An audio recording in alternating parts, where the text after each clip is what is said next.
Bonjour à tous et à toutes, chers auditeurs et auditrices. On se retrouve aujourd'hui pour un nouveau concept. Ce sera récurrent chaque mois. En début de mois, on vous dira un peu les sorties qui arrivent au cinéma, qui arrivent sur les plateformes et tout ce qui est album. Je vais laisser Enzo commencer tout de suite après le générique pour nous présenter les albums du mois.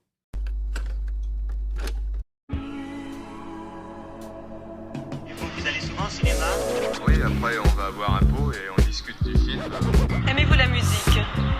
Oui, mais je l'aime en amateur. Ce qu'il vous faut pour vous, c'est des films vivants. Voilà, que ça remue, Que ça remue, qu'il y ait du son. qu'il y ait du sang. Voilà. En plus. Oui, j'aime bien la musique. Surtout comme moyen d'échapper au temps. Oui. Les albums du mois, on en a pas mal qui sont en attente. Dans un style un peu plus rock, on va avoir Slash qui va revenir avec Miles Kennedy et The Conspiration pour un album attendu, puisque c'est comme des noms intéressants de la scène rock. Je peux aussi vous parler du retour des Guns qui vont arriver et de Scorpion, de quoi se replonger dans des vieux Du bon vieux rock. bien rétro. Non, ça va être pour la partie peut-être un peu plus rock. Dans la musique peut-être plus actuelle, moi j'aurais envie de vous parler de Zamdan qui sort son premier album très attendu, puisque c'est un petit rookie que sur les réseaux sociaux on le soutient beaucoup, qui va sortir son premier album Couleur de ma peine. On aura aussi notamment Osiris Jack qui fait partie du 667 avec Frisk Orleans qui sort Nouvelle Ère. Je vous invite à vous pencher sur l'artiste évidemment. Made in Paris qui sort son premier projet, je l'appellerai comme ça puisque les appellations album, mixtape sont parfois dénuées de sens.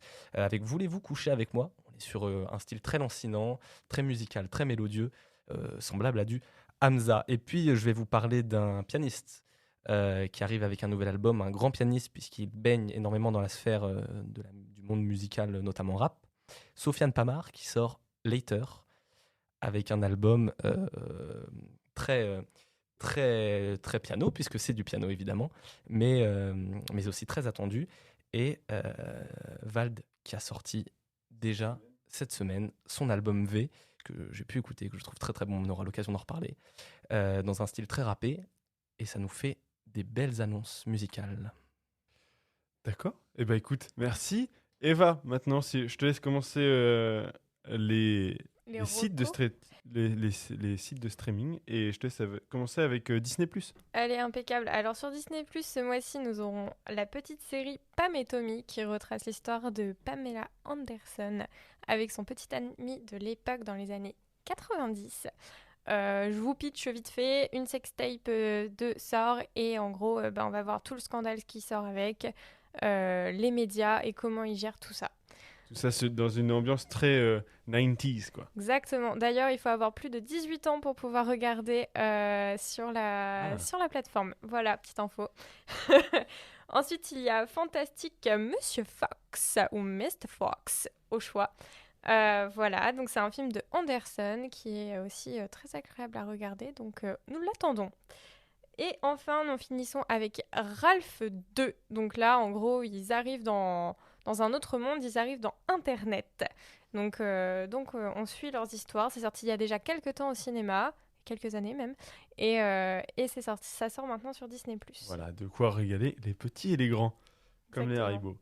Haribo. Maintenant, je vais vous parler de Netflix. Netflix qui sort ce mois-ci la série Viking Valhalla, série spin-off sur la très très connue série Viking de ces dernières années. On a aussi le documentaire Genius, la trilogie Kenny West, une série qui va vous parler de Kenny West et son ascension, de ses débuts Jusqu'à aujourd'hui, ouais. jusqu'à sa présentation aux élections présidentielles américaines. Ensuite, dans tout ce qui est classique, on va retrouver Into the Wild ou Massacre à la tronçonneuse qui vont arriver dessus, donc des styles très différents, des films d'horreur et des films très contemplatifs. Et en petite spécialité française, il y a Le Chant du Loup qui arrive, qui est sorti il y a quelques années maintenant. Un très bon film français de sous-marin. Ce genre de film assez peu commun, mais qui est très fort. Un genre de huis clos, mais en même temps pas totalement, parce que on sent quand même bien l'atmosphère. On est dans un sous-marin un peu emprisonné avec l'équipe. Et en même temps, l'histoire du personnage principal qui est Oreille d'Or, donc qui est quelqu'un qui va chercher à écouter au sonar, quoi, dans le sous-marin. Eva, je te laisse finir les sites de streaming avec Prime. Allez, c'est parti. Donc, Prime nous sort Forrest Gump, donc, qui était déjà disponible depuis quelques temps sur Netflix maintenant. Oula, je vais y arriver. Forrest Gump avec Tom Hanks, un classique dans son genre que tout le monde devrait voir au moins une fois dans sa vie. Au minimum. Au minimum, je pense que c'est un truc à revoir tous les 5 ou 10 ans, ça fait du bien. C'est dans les meilleurs films objectivement de l'histoire de l'humanité. Ouais. Voilà. Et on a E.T. également, qui est toujours d'actualité parce que ça traite de tout ce qui est écologie. Et donc, on sait qu'en ce moment, on est en plein dedans. Ouais. Donc voilà, c'est toujours bon à regarder, à apprendre un petit peu ce qu'il y a à apprendre. Ensuite, on a les sorties Prime, mais un peu DreamWorks. Donc, on a Madagascar qui arrive, toujours bien pour rigoler avec parents-enfants, c'est sympa. Dragon 2, qui était tout un aussi bon film que Dragon 1. Que j'ai beaucoup adoré personnellement, voilà. Et Kung Fu Panda 3 qui fait toujours aussi rire aussi. Kung Fu Panda qui vient conclure la trilogie. Voilà, ouais. Très très bon. Bon bah voilà. Et sinon sur Prime il restait juste The Witch ou Ex Machina encore, qui sont deux films de genre très intéressants, mais où il faut être accroché parce que c'est un peu dans son jus. Ouais, si on veut, mais Ex Machina, très bon film, hein. Très très bon film. Il nous reste les sorties ciné du mois. Oui. Qu'est-ce qui sort au ciné, Nathan? Alors, ce mois-ci, on a Mort sur le Nil, le nouveau film de Kenneth Branagh et la suite des aventures de Sherlock Holmes. De Hercule Poirot, pardon. On a Red Rocket ou encore The Innocent, deux films un peu plus films d'art et d'essai. Donc, The Innocent, ça a été présenté à Cannes et Gérard May. C'est sur des enfants qui restent dans leur banlieue, enfin dans leur quartier, pendant les vacances scolaires et qui vont avoir des pouvoirs surnaturels qui leur arrivent. Et comment des enfants découvrent ça. C'est un film super-héroïque d'un nouveau genre et à surveiller et à aller voir. Et Red Rocket, ça nous parle d'un acteur pornographique sorti de ce milieu et qui cherche un peu à trouver qui il est, son parcours de vie, tout ça. Ensuite, dans les films un peu plus grand public, on aura Uncharted qui sort, film adapté de la licence de jeux vidéo à succès. Exactement. Et Les Vedettes, la nouvelle comédie du Palma Show, dont on fera la critique très bientôt. Exactement.